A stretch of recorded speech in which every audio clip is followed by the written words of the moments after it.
నమస్తే, welcome to image news. ముందుగా headlines. Andhra Pradesh ఐక్య ఉపాధ్యాయ ఫెడరేషన్ యూటీఎఫ్ స్వర్ణోత్సవ మహాసభలు. ఈ మహాసభల విజయోత్సవంలో ఉపాధ్యాయులు భాగస్వాములు కావాలని పిలుపు.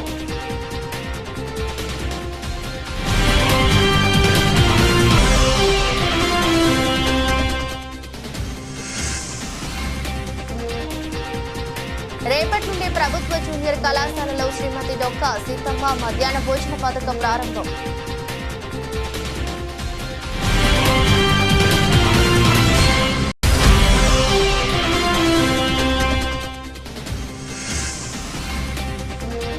ప్రతి ఒక్కరూ ఆరోగ్యం పట్ల జాగ్రత్తలు తీసుకోవాలి. న్యూరాలజిస్ట్ డాక్టర్ అభినయ సూచన.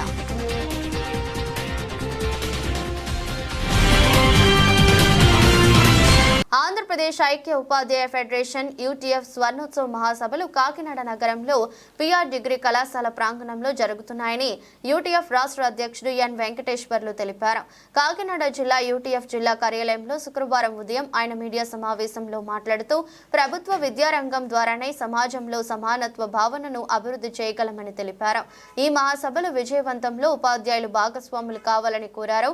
సమావేశంలో యూటీఎఫ్ కాకినాడ జిల్లా అధ్యక్ష ప్రధాన కార్యదర్శులు కేవీవి నాగేశ్వరరావు, టి రవి చక్రవర్తి, డాక్టర్ బిఆర్ అంబేద్కర్ కోనసీమ జిల్లా ప్రధాన కార్యదర్శి ఎంజీవి సుబ్బారావు, తూర్పు గోదావరి జిల్లా ప్రధాన కార్యదర్శి షరీఫ్, కాకినాడ జిల్లా గౌరవాధ్యక్షుడు ఎంవి సాయిరాం, జిల్లా కార్యదర్శులు CH Suribabu, T Sitaram, B Nookaraju, V V Ramana and Govindarajulu, R Jayaprakash, P Rajababu తదితరులు పాల్గొన్నారు. కొమ్మూరు శ్రీనివాసరావు, ఏపీ యూటీఎఫ్ రాష్ట్ర గౌరవాధ్యక్షులు. 2000లో మన కాకినాడలో 10,000 మంది వస్తారనుకుంటే 20,000 మందితో రాష్ట్రం నలుమూలల ఉపాధ్యాయులు యూటీఎఫ్ కార్యకర్తలు తరలి వచ్చి రజతోత్సవాల్ని జయప్రదం చేసిన సంఘటన మన కళ్ళ ముందే మెదులుతూ ఉంది.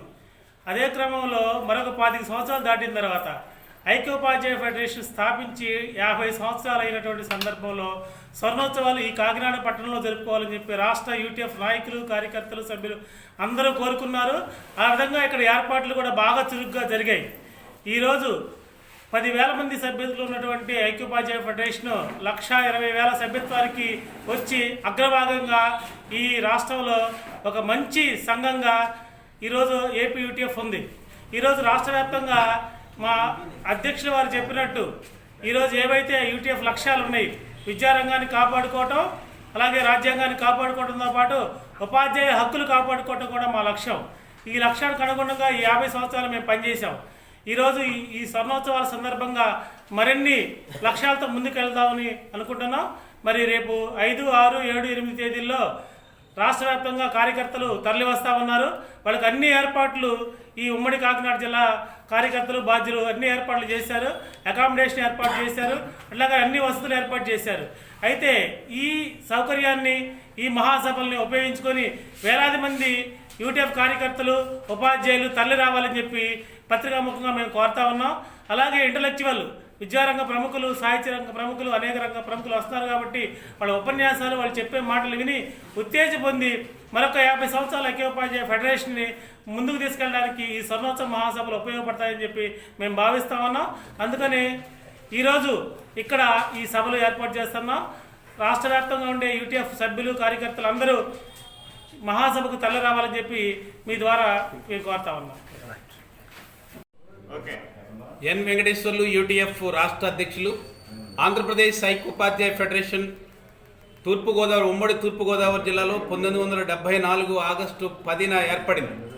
ప్రధానంగా అన్ని కేడర్లను కలుపుతూ, అన్ని మేనేజ్మెంట్లను, అన్ని ప్రాంతాలను కలుపుతూ విచ్ఛిన్నకర ఉద్యమాలకు వ్యతిరేకంగా సమైక్యాంధ్రే ఉండాలని కోరుకుంటూ ఆంధ్రప్రదేశ్ ఐక్యోపాధ్యాయ ఫెడరేషన్ ఏర్పడి నేటికి 50 సంవత్సరాలు పూర్తి కావస్తున్న సందర్భంలో ఎక్కడైతే ఆంధ్రప్రదేశ్ ఐక్యోపాధ్యాయ ఫెడరేషన్ పుట్టిందో అదే ప్రాంతంలో మరొక స్వర్ణోత్సవ మహాసభల్ని 50 సంవత్సరాల స్వర్ణోత్సవ మహాసభలు, 17వ రాష్ట్ర మహాసభలు కాకినాడ పట్టణంలో పిఆర్ డిగ్రీ కాలేజీ గ్రౌండ్లో అత్యంత ఘనంగా జనవరి 5, 6, 7, 8, 4 తేదీల్లో జరపడానికి రాష్ట్ర కమిటీ నిర్ణయించింది. ఏర్పాట్లు ముమ్మరంగా సాగుతూ ఉన్నాయి. రాష్ట్రంలో ఉన్నటువంటి విద్యారంగ శ్రేయోభిలాషులు, ఉపాధ్యాయులు అలాగే మంత్రులు వీళ్ళందరూ కూడా వేలాదిగా హాజరవుతూ ఉన్నారు కనుక మిగిలిన ఉపాధ్యాయులు అందరూ కూడా హాజరయ్యి రాష్ట్ర మహాసభల్ని విజయవంతం చేయాలని కోరుతా ఉన్నాం.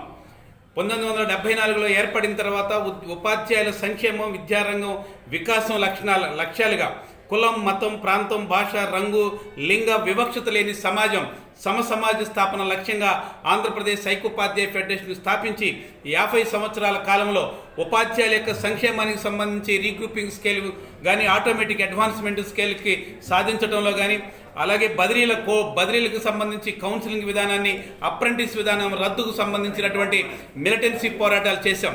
ఈ రాష్ట్రంలో జరిగిన ప్రతి పోరాటంలోనూ ఉపాధ్యాయులు అనుభవిస్తున్నటువంటి అన్ని హక్కులను యూటీఎఫ్ అగ్రభాగాన ముందుండి ఈ రోజున పెద్ద ఎత్తున కృషి చేసేటువంటి ప్రయత్నం చేస్తూ ఉంది. ఈ కోణంలోనే భవిష్యత్తులో ప్రభుత్వ విద్యారంగాన్ని కాపాడుకోవాలనేది ఆంధ్రప్రదేశ్ ఐక్యోపాధ్యాయ ఫెడరేషన్ లక్ష్యంగా ఈ రాష్ట్ర మహాసభల్లో ముందుకు పోతా ఉన్నాం. గత ప్రభుత్వం 117 జీవోని తీసుకొచ్చి సాల్ట్ పథకంలో ప్రపంచ బ్యాంక్ అప్పు పేరుతో తీసుకొచ్చినటువంటి పథకాల వల్ల ప్రాథమిక విద్యా వ్యవస్థ మొత్తం కూడా విచ్ఛిన్నమైంది కనుక ప్రాథమిక పాఠశాలను రక్షించుకోవడం అనేటువంటి మొదటి కర్తవ్యంగా ఈ రాష్ట్ర మహాసభలు నిర్వహిస్తూ ఉన్నాం. అలాగే ఈరోజు భారతదేశంలో రాజ్యాంగం 1950 జనవరి 26న అమల్లోకి వచ్చినటువంటి రాజ్యాంగం లౌకికత్వాన్ని, సమానత్వమైనటువంటి భావాన్ని ఈరోజు ముందుకు తీసుకెళ్లేటువంటి రాజ్యాంగాన్ని పరిరక్షించుకునేటువంటి ప్రయత్నం కూడా ఈరోజు చేయాలనేటువంటిది. ప్రభుత్వ విద్యారంగాన్ని కాపాడుకుందాం, రాజ్యాంగాన్ని సంరక్షించుకుందాం అనేటువంటి నినాదాలతోటి ఈ రాష్ట్ర మహాసభలు నిర్వహిస్తా ఉన్నాం. రాష్ట్ర మహాసభలకి మొదటి రోజు ప్రారంభకులుగా గౌరవ ముఖ్యమంత్రి గారు నారా చంద్రబాబు నాయుడు గారు వస్తారని హామీ ఇచ్చారు. వారు వస్తారని ఆశిస్తూ ఉన్నాం. అలాగే విద్యాశాఖ మంత్రి గారు నారా లోకేష్ గారు కూడా విద్యా సదస్సుకు సంబంధించి వస్తూ ఉన్నారు. కేరళ నుంచి విద్యా ప్రముఖులు, అలాగే తమిళనాడు, ఢిల్లీకి సంబంధించినటువంటి విద్యా ప్రముఖులు కూడా హాజరవుతున్నారు. గౌరవ ఎమ్మెల్సీలు, అలాగే సాహితీ రంగానికి సంబంధించి, మహిళా రంగానికి సంబంధించిన సదస్సులు కూడా జరుగుతూ ఉన్నాయి. అత్యంత ఘనంగా జరుగుతున్నటువంటి మహాసభల తర్వాత ప్రభుత్వ విద్యారంగాన్ని కాపాడుకోవడం కోసం ఉపాధ్యాయులే కృషి చేయాలనేటువంటి నినాదాన్ని తీసుకోబోతా ఉన్నాం. అలాగే రాజ్యాంగాన్ని పరిరక్షించుకునేటువంటి పని కోసం విస్తృతమైనటువంటి ప్రచారాన్ని చేయబోతా ఉన్నాం. అలాగే తల్లిదండ్రులందరూ ప్రభుత్వ బడి మీద నమ్మకం కలిగించేటట్లుగా గ్రామ స్థాయికి వెళ్ళి గ్రామ సభలు పెట్టి వాటన్నిటిని కూడా అవేర్నెస్ చేసి ప్రభుత్వ పాఠశాలను రక్షించుకునే పని యూటీఎఫ్ గాను ఉపాధ్యాయులుగా బాధ్యత తీసుకునేటువంటి ప్రయత్నం చేయబోతున్నాం. అలాగే రాష్ట్రం కొత్త ప్రభుత్వం వచ్చిన తర్వాత 6 సంవత్సరాలు గడిచింది. ఇప్పటి వరకు 12వ పిఆర్సీ కానీ, అలాగే దానికి సంబంధించిన ఐఆర్ కానీ, చర్చలు కానీ, చైర్మన్ కానీ నియామకం చేయలేదు. తక్షణం నియామకం చేయాలనేటువంటి డిమాండ్ చేస్తూ ఉన్నాం. అలాగే బోధనేతర కార్యక్రమాలకు ఉపాధ్యాయుల్ని మినహాయించి బోధనకే పరిమితం చేయాలనేటువంటి అంశాలు, వీటన్నిటి మీద కూడా ఒక కార్యాచరణ తీసుకుని భవిష్యత్తులో యూటీఎఫ్ ఉద్యమాన్ని నిర్మించడం, మరొక 50 సంవత్సరాలు ప్రభుత్వ విద్యారంగాన్ని కాపాడుకునేటువంటి కోణంలో మేము ముందు ఉండేదానికోసం ప్రయత్నం చేస్తున్నాం కనుక అందరూ వేలాదిగా తరలిచ్చి మహాసభలు జయప్రదం చేయాలని యూటీఎఫ్ రాష్ట్ర కమిటీగా కోరుతాం. ఏలేశ్వరం ప్రభుత్వ జూనియర్ కళాశాలలో మధ్యాహ్న భోజన పథకాన్ని ప్రారంభించినట్లు కళాశాల ప్రిన్సిపల్ కేఎస్ఎస్ రాజశేఖర్ తెలిపారు. ఈ సందర్భంగా ప్రిన్సిపల్ రాజశేఖర్ మీడియాతో మాట్లాడుతూ ఇప్పటి వరకు 10వ తరగతి వరకు అమలులో ఉన్న మధ్యాహ్న భోజన పథకాన్ని ఇప్పుడు ప్రభుత్వ జూనియర్ కళాశాలలో కూడా ప్రారంభించడం చాలా ఆనందంగా ఉందని ఆయన అన్నారు. ఈ మధ్యాహ్న భోజన పథకాన్ని ప్రతిపాడు నియోజకవర్గ శాసనసభ్యులు వరపుల సత్యప్రభారాజు ప్రారంభించినట్లు ఆయన తెలిపారు. ఈ పథకాన్ని రాష్ట్ర ప్రభుత్వం ప్రారంభించడం వల్ల 2 ఉద్దేశాలు ఉన్నాయని, 1 విద్యార్థులకు పౌష్టిక ఆహారం, పోషకాలు పెంచడం, 2 డ్రాప్ శాతాన్ని తగ్గించవచ్చని ఆయన తెలిపారు. మన ఏలేశ్వరం ప్రభుత్వ జూనియర్ కళాశాలలో రేపటి నుంచి అనగా 4వ తారీఖు జనవరి 4 నుంచి మధ్యాహ్న భోజన పథకాన్ని ప్రారంభిస్తూ ఉన్నాము. రాష్ట్ర ప్రభుత్వం ఇప్పటివరకు కేవలం 10వ తరగతి వరకు మాత్రమే జరుపుతున్నటువంటి మధ్యాహ్న భోజన పథకాన్ని జూనియర్ కళాశాలకు కూడా విస్తరించి రేపటి నుంచి ప్రారంభిస్తుంది. మన ప్రతిపాడు గౌరవ శాసనసభ్యురాలు శ్రీమతి వరపుల సత్యప్రభరాజా గారు రేపు మధ్యాహ్నం 12 గంటలకు మన కళాశాలలో ఈ పథకాన్ని ప్రారంభిస్తూ ఉన్నారు. మన కళాశాలలో మొత్తం ఫస్ట్ ఇయర్, సెకండ్ ఇయర్ కలిపి 350 మంది విద్యార్థులు ఉన్నారు. వీరికి మధ్యాహ్నం భోజన పథకం రేపటి నుంచి అందివ్వడానికి అన్ని ఏర్పాట్లు కూడా చేయడం జరిగింది.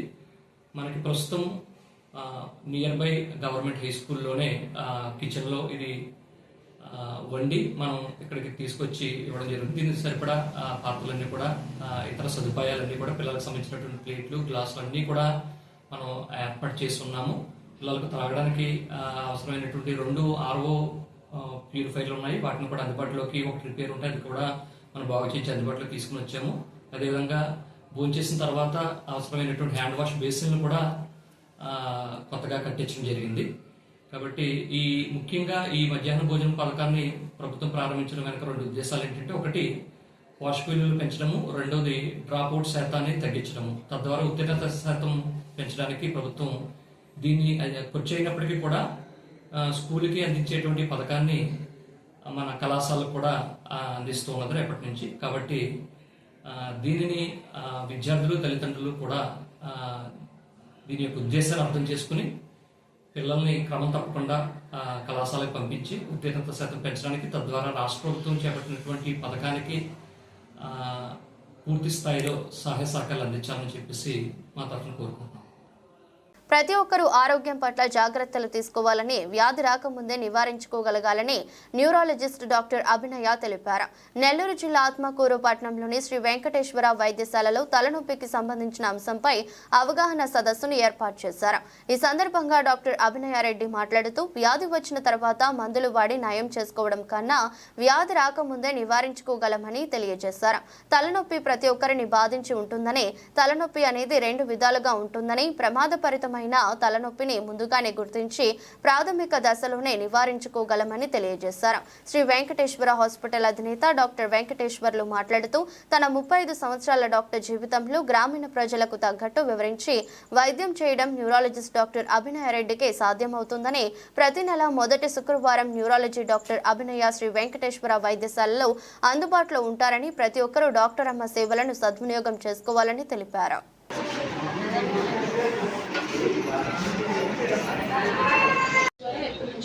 అప్పుడు ఒక 2 రోజులు వచ్చింది. సార్ దగ్గరికి వస్తే భాగానికి ఈ భాగం చర్మానికి సప్లై చేసి ఒక నరం ఉంటుంది. అది ఇక్కడ నుంచి ఈ భాగం అందరికీ ఎప్పుడో ఒకసారి తలనొప్పి వచ్చే ఉంటుంది. తలనొప్పి అనేది ఎక్కువ విపరీతంగా వచ్చినప్పుడు మనం దానివల్ల ఎక్కువ బాధపడుతూ ఉంటాం. అంటే ఈ తలనొప్పి గల కారణాలు ఏంటి ముఖ్యంగా అని చూసుకుంటే మనం ప్రైమరీ హెడేక్, సెకండరీ హెడేక్ అని చెప్తాం అనమాట.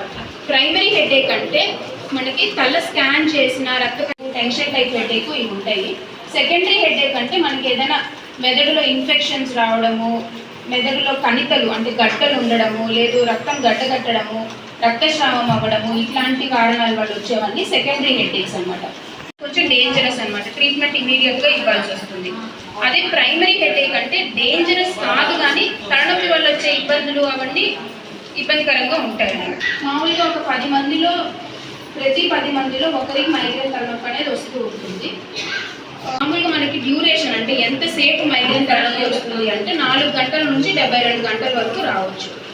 ఈ తలనొప్పి వచ్చినప్పుడు దాంతోపాటు వాంతి వచ్చినట్టు ఉండడం, వాంతి అయిపోవడం, కొంతమందికి వాంతి అయిన తర్వాత తలనొప్పి తగ్గిపోవడం, లేదు ఎక్కువ లైట్ చూసినప్పుడు అంటే ఎండకి వెళ్ళినప్పుడు కానీ, లేదు టీవీ ఎక్కువ చూసినా, ఫోన్ ఎక్కువ చూసినా, ఇట్లా ఎక్కువ చూసినప్పుడు తలనొప్పి ఎక్కువ అవుతుంది.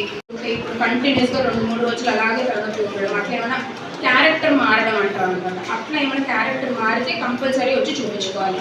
ఇంకోటి బర్స్ట్ హెడేక్ అంటాం. అంటే పడుకొని నిద్రపోతూ ఉన్నప్పుడు సడన్గా లేచి తలనొప్పితో లేయడము, పొద్దున్న లేచిన వెంటనే తలనొప్పి ఉండడము, ఇట్లా ఉన్నప్పుడు కూడా చూపించుకోవాలి. అవును, తలనొప్పితో పాటు ఒకవేళ ఏమైనా జ్వరం ఉండడము, కొన్నిసార్లు ఏంటంటే మనం మెడ ఉంచినప్పుడు కూడా తలనొప్పి ఎక్కువ అవుతుంది అనమాట. అట్లా ఉండడము, అది తగ్గినప్పుడు ఎక్కువ ఉన్నప్పుడు, ఇవన్నీ ఉన్నప్పుడు కంపల్సరీ మనం డాక్టర్ దగ్గరికి వెళ్ళి చూపించుకోవాలి. ఎందుకంటే ఇలాంటి సూచనలు, సిమ్టమ్స్ అన్నీ ఉన్నప్పుడు మనకి సెకండరీ హెడేక్ వచ్చే అవకాశం ఎక్కువ ఉంటుంది. సెకండరీ హెడేక్ అంటే నేను ఇందాక చెప్పినట్టు మెదడులో ఇన్ఫెక్షన్, మెదడు వాపు కానీ, పక్షవాతం అంటే పెరాలిసిస్ అనమాట, రక్తస్రావం కానీ, రక్తం గడ్డగట్టడం కానీ, ఇట్లాంటివన్నీ ఉండే అవకాశం ఉంది. కాబట్టి అవి మిస్ అవ్వకూడదు. ఎందుకంటే అవి చాలా డేంజరస్. ట్రీట్మెంట్ ఇమీడియట్గా చేసుకోవాలి.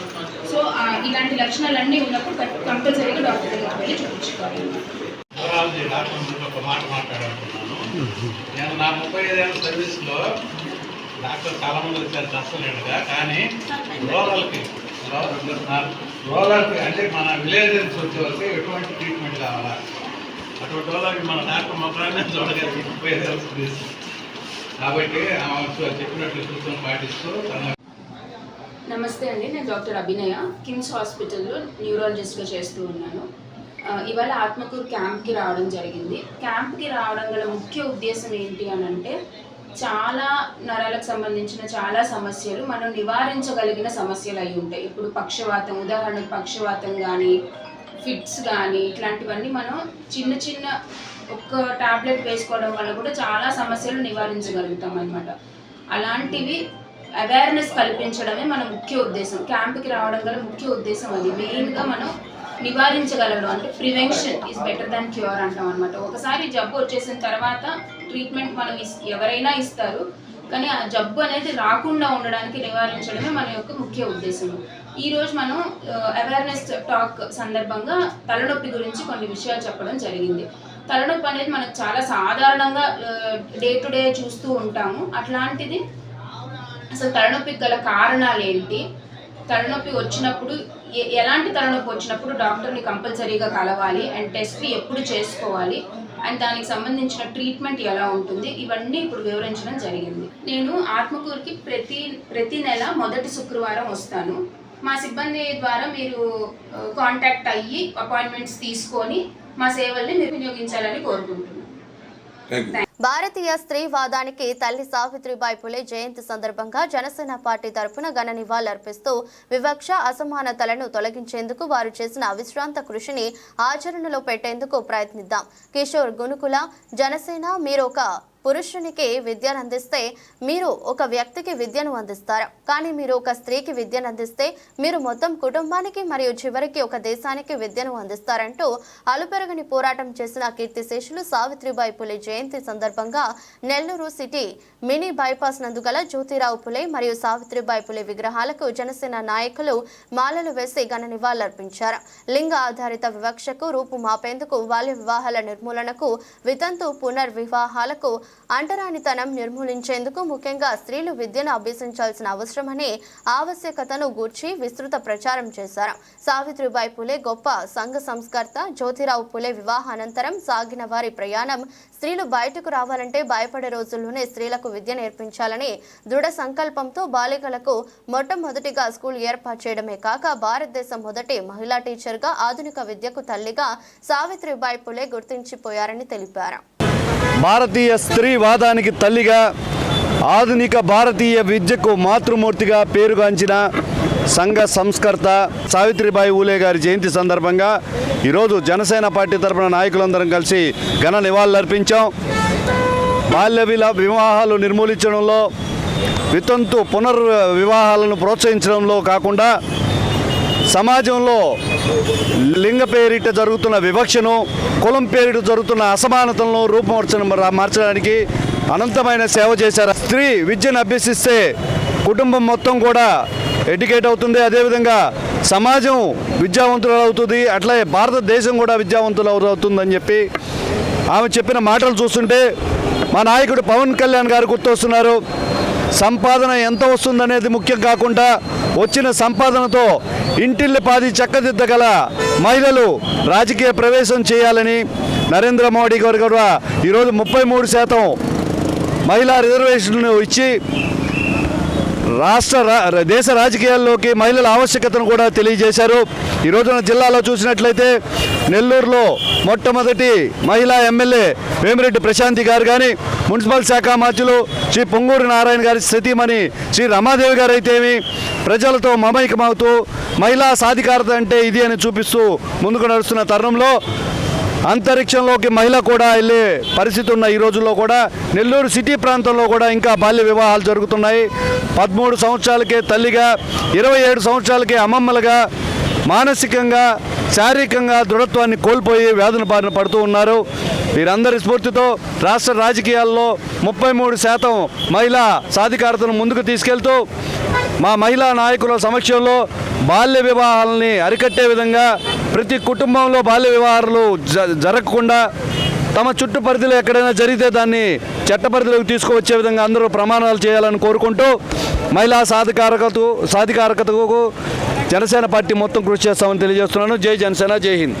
ఏలేశ్వరం మండలం ఎర్రవరం అవంతి ప్రొజన్ ఫుడ్స్ ఫ్యాక్టరీలో పనిచేస్తున్న ప్రతిపాడు మండలం ఏలూరు గ్రామానికి చెందిన జామి మహాలక్ష్మి అనే మహిళ మృతి చెందింది. మహాలక్ష్మి పనిచేస్తున్న సమయంలో కంపెనీలో కింద పడిపోవడంతో తలకి బలమైన గాయమైందని, కంపెనీ యాజమాన్యం నిర్లక్ష్యంతోనే ఆమె మృతి చెందిందని బంధువులు, పనిచేసే తోటి కార్మికులు కంపెనీ వద్ద మహాలక్ష్మి మృతదేహంతో నిరసనకు దిగారు. బాధిత కుటుంబానికి న్యాయం చేయాలని కుటుంబ సభ్యులు, తోటి కార్మికులు మృతదేహంతో కంపెనీ వద్ద నిరసన దిగారు. దాదాపు 10 గంటలు కొనసాగిన నిరసన అనంతరం ఎమ్మెల్యే వరపుల సత్యప్రభ కంపెనీ యాజమాన్యం, కుటుంబ సభ్యులతో మాట్లాడి సమస్యను పరిష్కరించారు. బాధిత కుటుంబానికి ఆదుకోవాల్సిన బాధ్యత యాజమాన్యంగా మీపై ఉందని ఎమ్మెల్యే సత్యప్రభ చెప్పడంతో కంపెనీ యాజమాన్యం దిగి వచ్చింది. ఎమ్మెల్యే సత్యప్రభ కృషితో బాధిత కుటుంబానికి 13 లక్షల రూపాయల నష్టపరిహారం, మృతురాలి భర్తకి కంపెనీలో ఉద్యోగం, పిల్లల చదువుకు నెలకి 6,000 ఆర్థిక సాయం చేయడానికి కంపెనీ యాజమాన్యం అంగీకరించిందని ఏలేశ్వరం ఎంపీపీ గొల్లపల్లి నరసింహమూర్తి మీడియాకు తెలిపారు. ఎమ్మెల్యే చొరవతో బాధిత కుటుంబానికి న్యాయం జరగడంతో కుటుంబ సభ్యులు, ఏలూరు గ్రామస్తులు, ఇతర కార్మికులు ఎమ్మెల్యే సత్యప్రభకు కృతజ్ఞతలు తెలియజేశారు.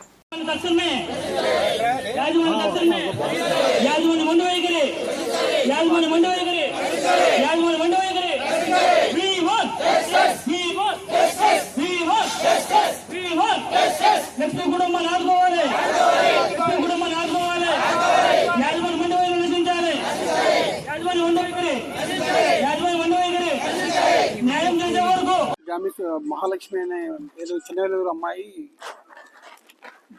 అనారోగ్య రీత్యా ఆమె కొంచెం కళ్ళు తిరిగితే ఆమె హాస్పిటల్ అడ్మిట్ చేశామండి. ఆమెకు బ్రెయిన్లో కొంచెం బ్రెయిన్ ట్యూమర్ అని చెప్పేసి డాక్టర్ గారు చెప్పారు.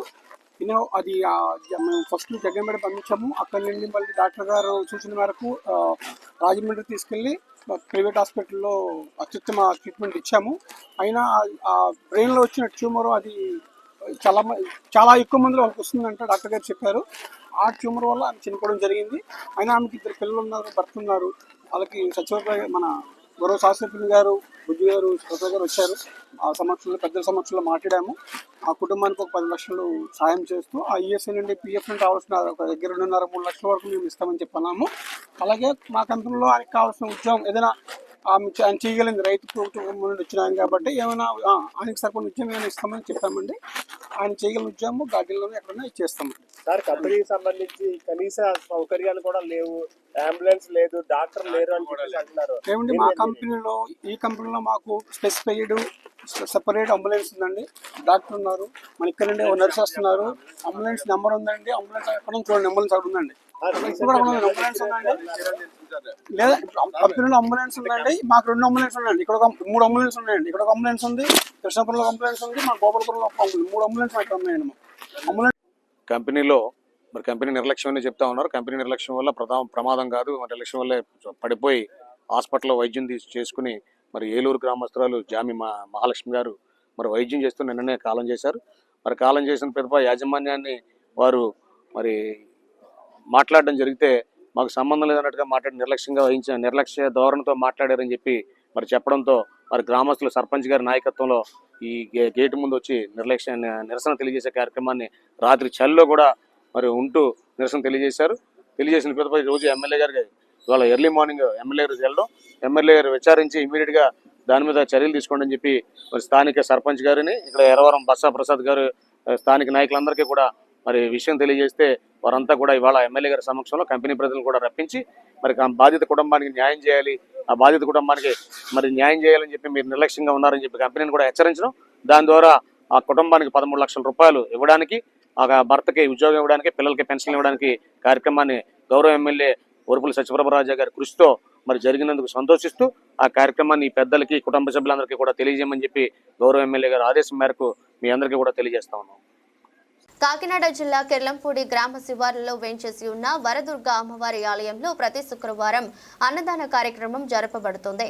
చిల్లంగి, జగపతి నగరం, కిర్లంపూడి, రామకృష్ణాపురం ప్రజలే కాకుండా సుదూర తీరాలకు వెళ్లే భక్తులు కూడా వనదుర్గ అమ్మవారి ప్రసాదాన్ని స్వీకరిస్తారు. అమ్మవారి ఆలయ పరిసరాల్లో ఉన్న రైతులు సహాయ సహకారాలతో మరియు భక్తుల సహకారంతో అన్నదాన కార్యక్రమం ప్రతి శుక్రవారం నిర్విరామంగా జరుగుతోంది.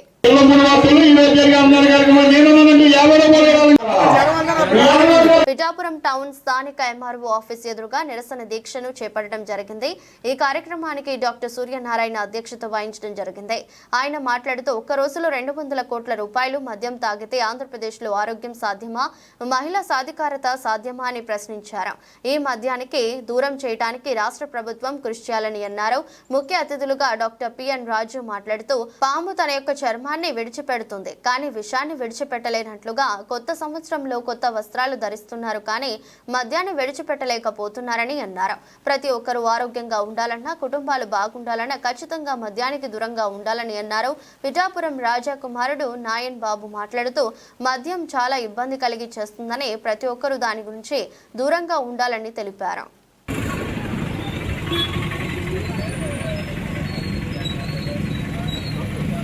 తెలియజేస్తూ ఇక దీక్షలో పాల్గొంటున్న తమ్ముడు మొత్తం నాయకులు, ప్రజానాయకులందరికీ కూడా నా నమస్కారాలు తెలియజేస్తూ, నా ముందు మరి డాక్టర్ గారు చాలా చక్కటి విషయాలు, పాము తన రూపాన్ని మార్చుకుంటారు కానీ విషయాన్ని మాత్రం మార్చుకోదు, అది కాటు వేస్తూనే ఉంటుందని చెప్పడం జరిగింది. నేను ఒకటే చెప్తున్నానండి, ఈ భారతదేశంలో ఉన్న దురాచారాల్లో అస్పృశ్యత ఒకటండి. అంతకంటే ప్రమాదకరమైంది ఈరోజు మద్యపానం అండి. దీన్ని మనందరూ బాధ్యత అండి, దాన్ని అరకట్టాలండి. ఇది ఒక దురాచారంగా మన వ్యవస్థలో చోటు చేసుకుందండి. ఈ రోజు చూస్తే అండి, కాలేజీ పిల్లలు మత్తుకు బానిసై ఎంత దారుణాలకు ఒడికడతారంటే, ఈ మత్తులో చాలా అగస్త్యాలు, స్త్రీలను మర్డర్ చేయడం, అత్యాచారాలు చేయడం, ఈ అన్నిటికీ సమాజానికి చేటు చేసే ప్రధాన కారణం ఈ మద్యం అండి. దీన్ని అరికట్టాలండి తప్పకుండా మన అందరి బాధ్యత, ప్రతి పౌరుడు బాధ్యత. రాబోయే రోజుల్లో మరి డాక్టర్ సూర్యనారాయణ గారు ఎంతో ఒక్కడో అలాగా పోరాటం చేస్తున్నాడు, ఆయన ఒక్కడో బాధ్యతే కాదండి, మనందరి బాధ్యత. రాబోయే రోజుల్లో వారికి మేము ఆంధ్రప్రదేశ్ బాల మహానాడు తరఫున పెద్ద ఎత్తున సహకారాన్ని అందించి పెద్ద ఎత్తున ఈ ఉద్యమాన్ని ముందుకు తీసుకుపోవడానికి, ఈ దురాచారాన్ని, ఈ మధ్య పోరాట నాయకులు రామగిరి తరుణి గారు మీ ఆలోచనని వాళ్ళతో పంచుకోండి. మన మీడియా మిత్రులు చెప్తే వాళ్ళే మనకు ఆయుధాలు.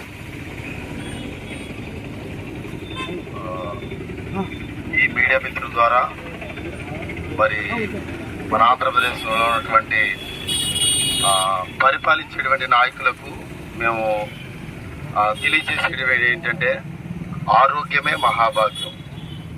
మద్యం వల్ల లివర్లు కానీ, కిడ్నీలు కానీ, ఊపిరితిత్తులు కానీ ఏర్పడటం, ఇంతకాలం బట్టి వచ్చిన ఎమ్మెల్యేలో చాలా చక్కటి మనిషి, నిజాయితీ పనులు, నియమ నిబద్ధతలు, నిష్ఠలతో ఉన్నటువంటి మహానుభావుడు ఆన తగినటువంటి మరి పవన్ కళ్యాణ్ గారు రావడం మాకు ఎంతో ప్రధానం.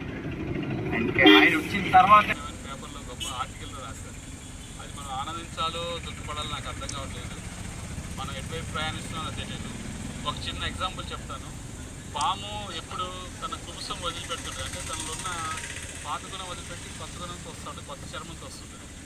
అలానే మనందరం కొత్త బట్టలు వేసుకొని కొత్త సంవత్సరాన్ని ఆహ్వానిస్తాం. కానీ మనం చేసిన పని ఏంటంటే, పాము తనలో ఉన్న విషయాన్ని ఎప్పుడు వదిలిపెట్టదు. తన చర్మాన్ని మార్చుకుంటే కానీ విషయం వదిలిపెట్టదు చెందారు. అలానే మనలో ఉన్న గుణం మద్యం తాగడం, మనం కొత్త బట్టలతో, కొత్త ఆశలతో కొత్త సంవత్సరాన్ని ఆహ్వానిస్తున్నప్పుడు మన పాత అలవాటైన మద్యపానాన్ని వదిలిపెట్టాలని నేను కోరుకుంటున్నాను. ఇది మనుషులు రావాలి, ప్రభుత్వాలు ఏం చేయలేవు, మనుషుల్లో మార్పు రావాలి. సూర్యనారాయణ గారు ఎంతో కష్టపడుతున్నారు దీనికోసం, ప్రజలు అవేర్నెస్. మద్యం మాదక ద్రవ్యాల వ్యతిరేక పోరాటం నాయకుల తరఫున అందరం కూడా ప్రభుత్వాన్ని డిమాండ్ చేస్తూ ఉన్నాం.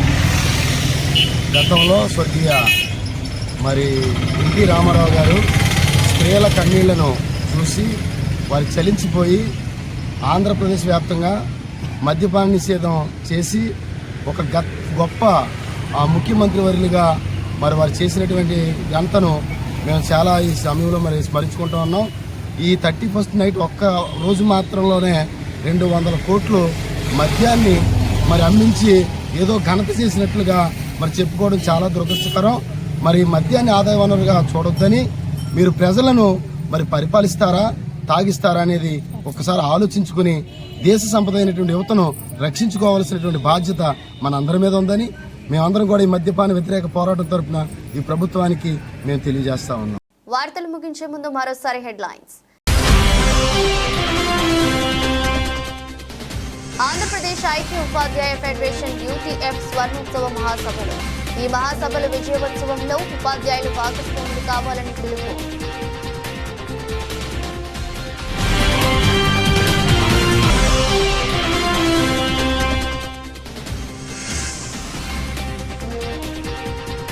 రేపటి నుండి ప్రభుత్వ జూనియర్ కళాశాలలో శ్రీమతి డొక్కా సీతమ్మ మధ్యాహ్న భోజన పథకం ప్రారంభం.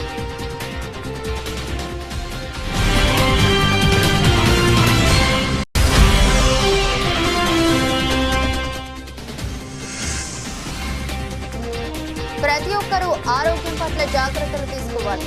న్యూరాలజిస్ట్ డాక్టర్ అభినయ సూచన.